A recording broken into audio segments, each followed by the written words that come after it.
Hello, Stephen from the newly renamed All My Friends Are Synths YouTube channel, formerly Noise Pedals. I'm going to try and vlog a bit more this year, and so I thought a better name was appropriate since I don't just look at pedals anymore. Anyway, on that vein, today I want to try and upgrade the lighting on my home modular studio thing.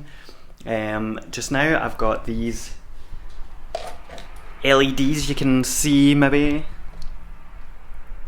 and essentially they are controlled by this wee controller. They're dirt cheap LEDs that I got originally to put in the back of my TV, but I've changed that now and I'm using Ambilight, which is way better. But anyway, I want to upgrade these because at the moment they're alright, but they don't give out much light and they don't really cover the area I want them to. So I've picked up a 5 meter strip of LEDs.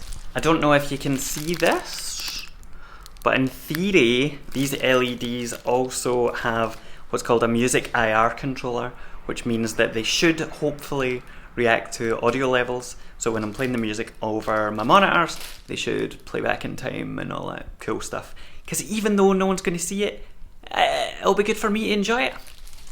Anyway, I don't know about the quality of the LEDs or how this is going to work, so what I'm going to do is take the case down, take the old LEDs off, and then cut these LEDs up into strips and install them around the side of the cases. To show you, oh, I'm behind. Part of the problem at the moment is I've got 3 or 4 different cases, and I don't just want the LEDs to go around the outside. I want them to go around each individual rack component separately, as in the rack, not the modules. And that means that if I'm ever playing a gig with these, or if I'm ever moving flat or anything, I won't have to disconnect all the LEDs. I'll just have to disconnect each individual unit on its own, in theory. Anyway, so I've got these wee connectors. I'm going to take everything apart, do that, and see how it goes.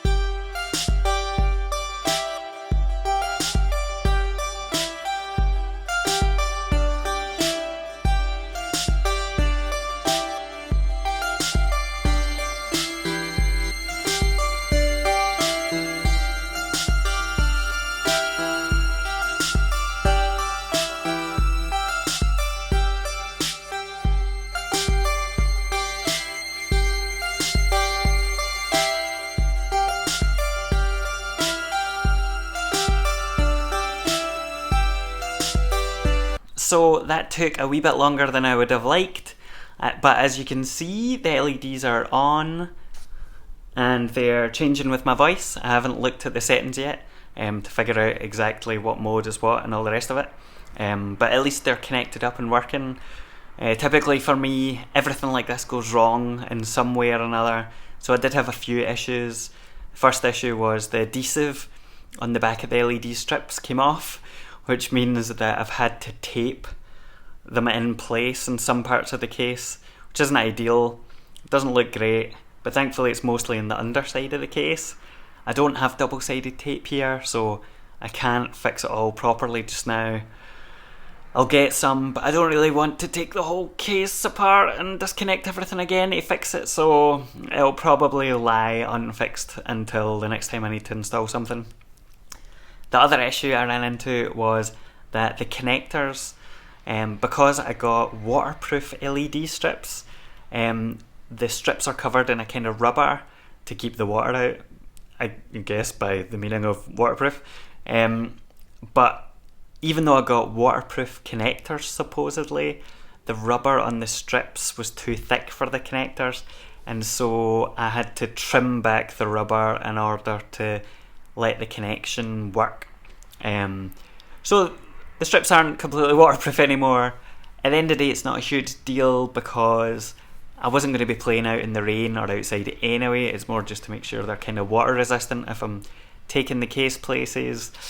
But it was a pain in the ass. Finally, I also ran out of strip, so I had 5 meters of strip, but I'm like 30 to 40 centimeters short of one side of the case, which means for the full case to be covered, I'm going to have to get another connector and another wee strip at some point, which is a cost I would rather not have undertaken. It's not going to be that much, but still a pain. Anyway, the 12 volt LEDs I've got in this look much brighter and much nicer than the cheap ones I had in before. Even though these are still cheapy, crappy ones, they're not as cheapy or crappy. I'm going to put everything back up, get it all connected again, and hopefully it'll still be working, and I'll test it out with some music.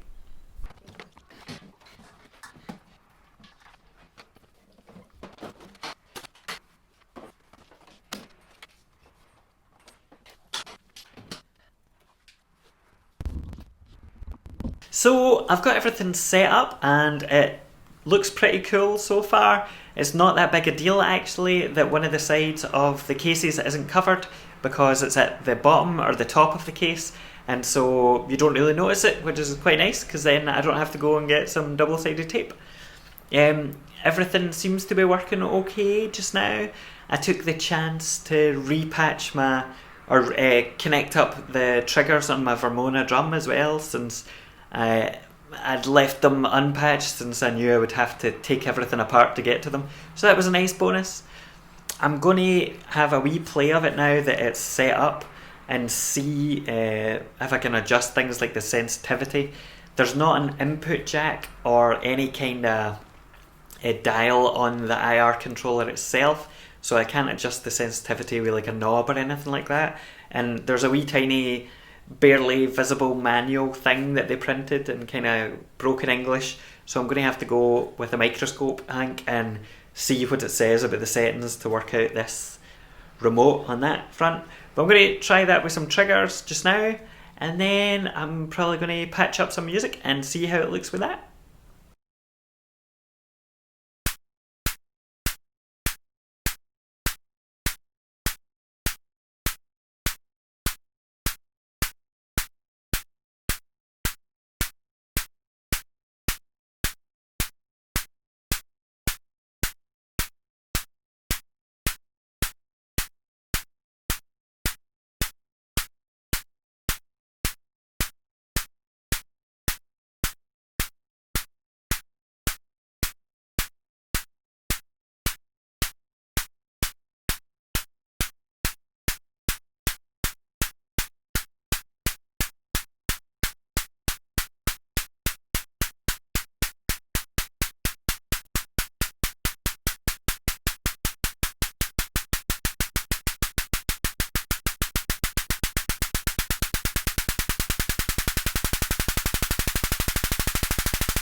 So that is my RGB LED home studio lighting setup. To be honest, I'm actually really surprised at how good these are. When I first bought them, my intention was to see if they worked, kind of expecting they wouldn't be that good, and then I would have to go out and buy the Doepfer LED RGB Eurorack module.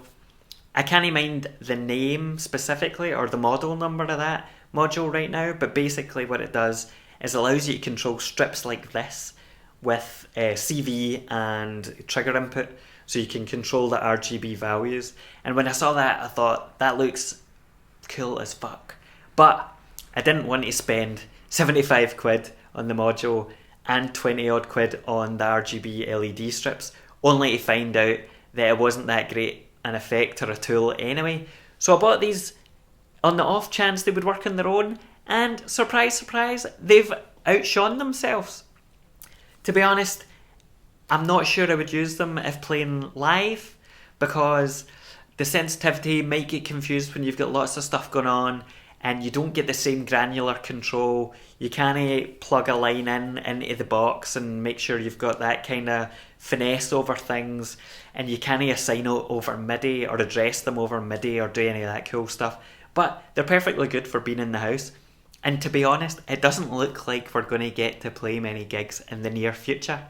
And perhaps playing gigs is overrated. Perhaps it's better to sit in your home studio with your cheap LEDs where things are nice and warm, and you can just make YouTube videos about it instead.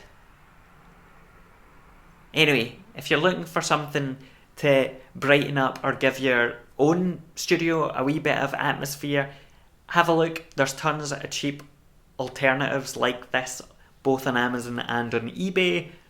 And for 15 to 20 quid, may as well give up a punt. Goodbye.